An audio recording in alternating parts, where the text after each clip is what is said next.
what is the creepiest glitch in the Matrix story you've experienced? Experience 1. I mentioned this in another thread, but here it is again. Me and my friend were at a Chinese restaurant, and we ordered a General Tso chicken dinner and a shrimp lo mein dish. When we sat down, we took out both boxes and set them on the table about 2 feet apart. My friend opens the first box, and we see a shrimp lo mein dish. It has all the things in there: noodles, shrimp, fried rice. He closes the box and opens the other box. Inside that box is another shrimp lo mein dish. Shrimp, noodles, fried rice.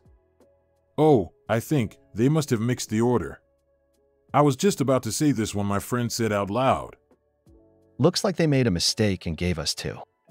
as he opened up the first box again. Inside of it is a General Tso chicken dinner order. General Tso chicken, white rice, and an egg roll. He froze and looked at me. I looked back at him, and we sat in silence. It took us 5 or so minutes to collect ourselves. I have no idea what the hell happened. Experience 2. Not creepy, but so vivid and distinct that I still think about it, years later. I had a, subjectively, long, involved dream where I was a vendor in a fish market.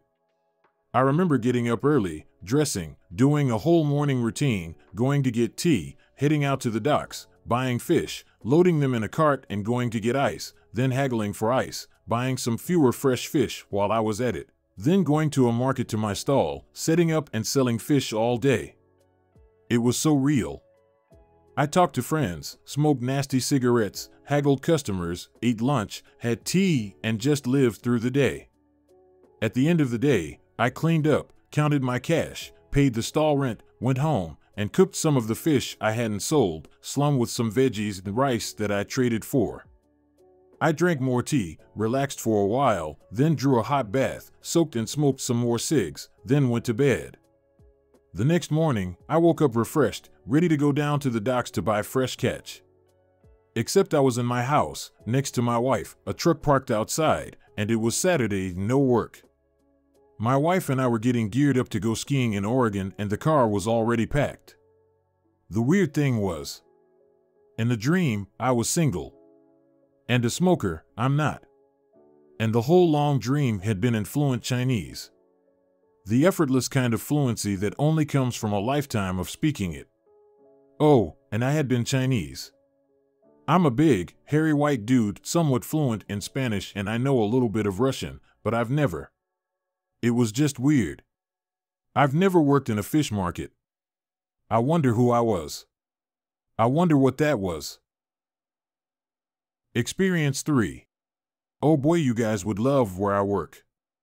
Weird things happen here all the time, but I'll just talk about one of the creepiest moments I've experienced here. I work as a security/nighttime attendant at an apartment building. It's 24 stories and one of the oldest buildings in the city. One night I was sitting here when the phone rang at about 3 a.m. and I answered. "Hello, this is Draven at the front desk. How can I help you?" The voice on the other end sounded female, but was totally garbled, and the only bit I could make out was 23rd floor. I tried to tell the person I couldn't understand them and asked what apartment they were in, but again garbled response and 23rd floor. After the third time of trying to understand them and the same response, I said since I couldn't understand them, I'd come up and meet me in the hallway. So I go to the main elevators, and both are up on the, surprise, 23rd floor. Luckily, we have an older service elevator and it's only on the 7th floor, so I call it down. I get it and hit the button for the 23rd floor, but it won't move, and the inner door won't close, so I go to unlock the reset panel and boom, we start going up, and the door is still open. I'm freaking out, and the elevator is shaking because it goes pretty fast and is old. As I'm going up, I just stay towards the back and finally, I reach floor 23. I step out, the door closes just fine, and I look around the hallway. There's nobody around. I walk along slowly trying to listen for anyone awake who might have called, but there's nothing. So now I head in the opposite direction and go towards where the regular elevators are, and when I get to them, they are just sitting there with their doors open. I was pretty freaked out, but I knew it could just be the elevators on the fritz, so I got in and figured I'd just reset them when I got to floor 1 when I heard the sound of the back stairwell closing. So, I quickly get out and go to the stairwell, and lo and behold, no one's there, but the maintenance door to the machine room is ajar, and at that time I'm the only one in the building with a key. At the top of the building is a large machine room housing all the really loud machinery that does stuff in the building and allows access to the roof. I don't like going into it because it's creepy as hell and no one ever goes there, so at this point, I'm seriously freaked out, but I muster up and head in. I shout hello, and there's no response. The lights in this room flicker because they're crappy fluorescent, so I can't see well either, but at the end of the room, I can make out the roof access door, and sure as hell, it's slightly open. So, I slowly continue forward, checking the space in between each machine as I walk by, and there's no one there, so I open the roof access door. I can't see anyone ahead of me on the roof, but there is a slight wraparound, and if there was a jumper or something, I needed to be sure, so I step out and leave the door ajar like it was. Almost immediately, the door is pulled shut. Now I might have written it off as wind or something, but this door is hard to shut and hard to open. Really hard. I immediately grab the handle and hank it open, slam it behind me, and run straight for the maintenance door. It automatically locks when it's closed, so I slam it shut too and go back to the 23rd floor hallway, get into an elevator, doors still open, and go all the way down to the first floor. I go back to the main lobby, and as soon as I sit down, the phone rings. I pick it up, don't say a word, and sure as hell, garbled voice again, only audibly saying 23rd floor. I hung up the phone, turned the ringer off, and spent the rest of the evening just staring at the parking garage security monitor. There's been a bunch of creepy things happening at this building. It's basically like the Overlook Hotel at night. I walked past a dark room here on the first floor once and swore I saw myself standing inside it. The next night, as I'm inside said room cleaning, the lights flip off and I turn around to see a quick flash of myself walking past. Experience 4. I knew my uncle had died. My mom had called me and told me the news. It was very sad. She told me in the middle of work, and I told one of my coworkers. He expressed his condolences on my loss. A couple of weeks later, my sister mentioned my aunt and uncle doing something. I said, but he's dead. And my sister said, no, he wasn't. I called my mom. No, he wasn't dead. To this day, I'm still not sure how much of it my brain imagined and how much was real. Did I really talk to my coworker? Was I even on the phone with my mom at all that day? It still freaks me out knowing that my mind could fabricate so complete and real a memory like that. Experience 5. Posted this in a previous sub a while back, but I'll post it again as it fits here too. I had just turned 22 and my parents had sold their house and purchased a place out in the country. On the property there was a big shed not far from the house that I decided to turn into my place. Now I felt kind of uncomfortable in the shed sometimes, but my dog kept me company, so it wasn't so bad. Anyway, I had been in there for maybe 2 weeks, and one night I'm on the computer, my dog was asleep at my feet, and I need to pee, so I get up and go outside to piss. It's a beautiful clear night and the stars are incredible. The next thing I hear, the shed door slams behind me. I turn immediately and try to open it, but it won't budge. Now from inside the shed, I can hear my dog start to growl, quietly at first then louder. Now he's barking and I'm panicking trying to get the door open. I must mention that I'm 6'5" and well built, play sports etc., but even ramming my full weight into the door won't open it, and I'm really panicking now as my dog barks turned into whines, then whimpering, then silence, and with all my might I slam into the door, and it flies open. The light is off inside now, and it's pitch black. It won't turn back on, and I'm in complete darkness.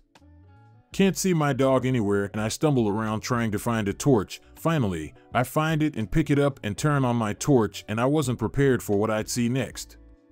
My dog had literally squashed itself into the furthest, darkest corner of the room, eyes closed and shaking violently. I immediately moved towards him, and as soon as I got within reach of him, he leapt at me into my arms and wouldn't move.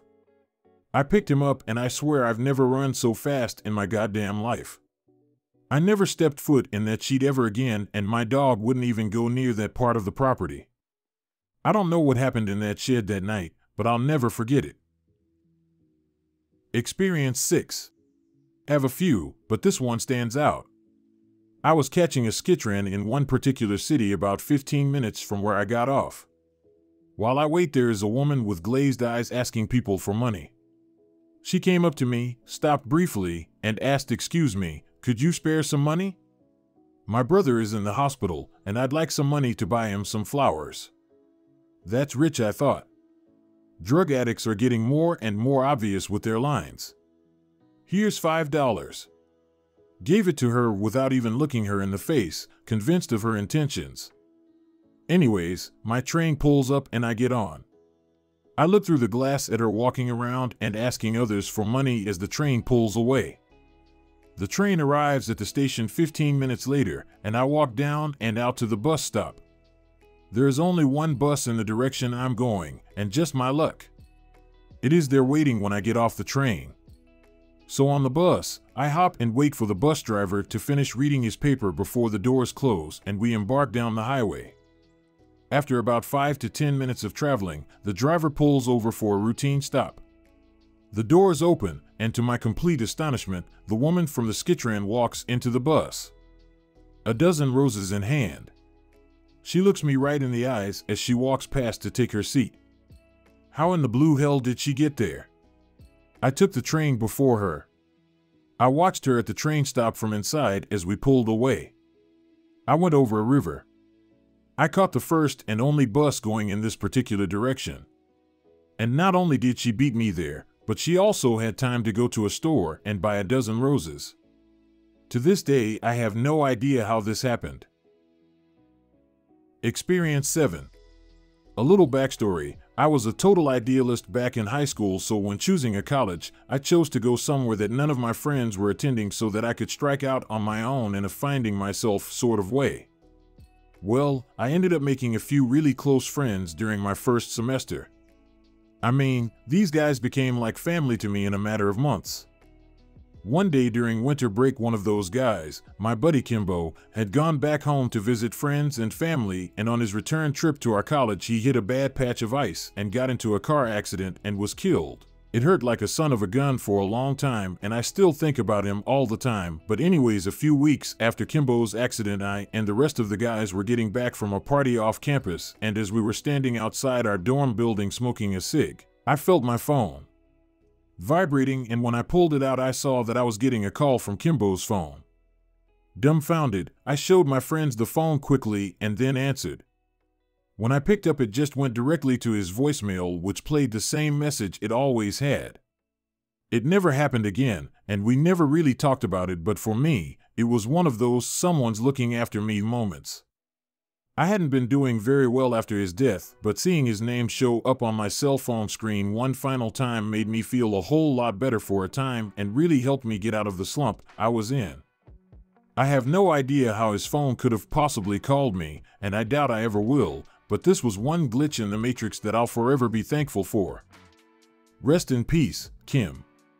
But feel free to call again. Experience 8. About a year ago, I had a terrible nightmare. It started off with me waking up in bed during a thunderstorm.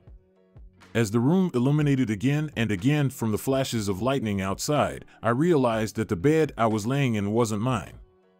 The head of the bed was against the wall the door was located on, and from my perspective, I couldn't tell if it was open or closed. That is until I saw the face. At first, just the nose and jaw broke past the door frame, but then an entire face slowly passed through the doorway. I tried to yell, "Who the hell are you? Where the hell am I?" but it felt like I had lost my voice. No matter how hard I tried to scream, nothing came out, and this person continued to enter the room, looking dead ahead, away from me. Then, just as the person was completely into the room, their head snapped towards me, and it locked eyes with mine. I tried to get out of the bed, but felt completely paralyzed. The people started making their way to me, but with every step, their bodies contorted in ways that would break a normal person's bones.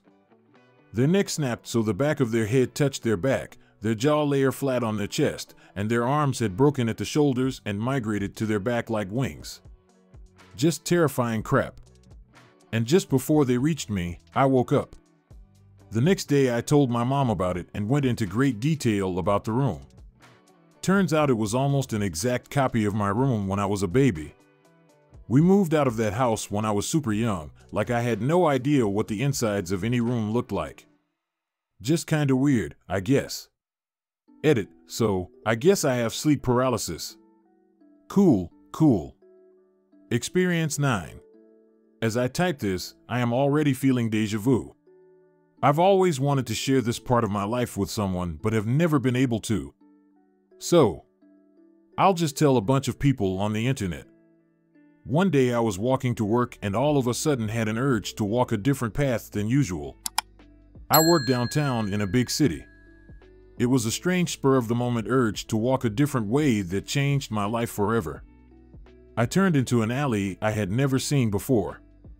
As I remember it, I made it about 15 feet or so when an actual glitch happened. Everything in my mind scrambled.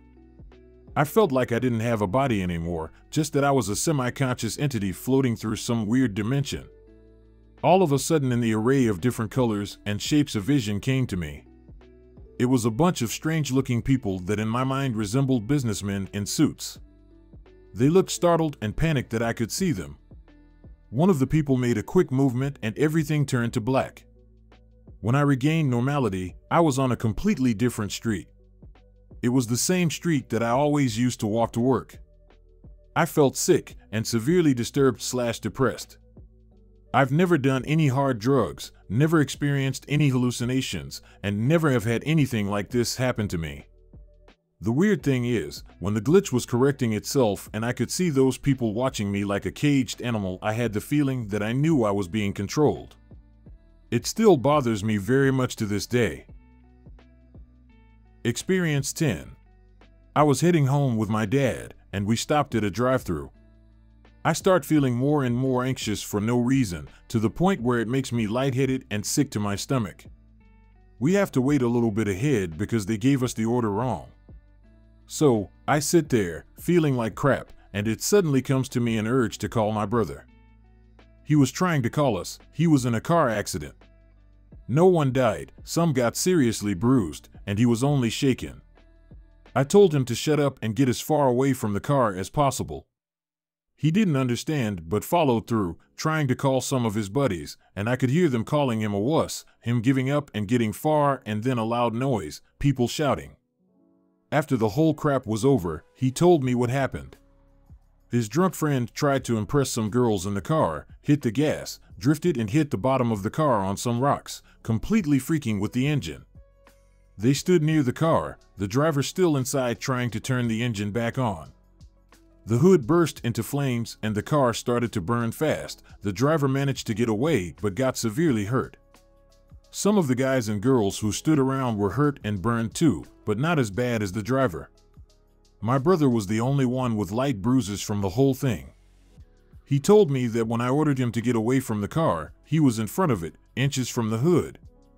I never experienced anything like this before and after, just this once. It's just a freaking weird memory. I don't remember what I was thinking. I remember it like watching a movie and seeing myself and everything from an outside angle. We hope you enjoyed listening to today's stories. If you want to see more stories, check out these videos or check the links in the description for more videos. And don't forget to like the video and subscribe to the channel. And ring that notification bell.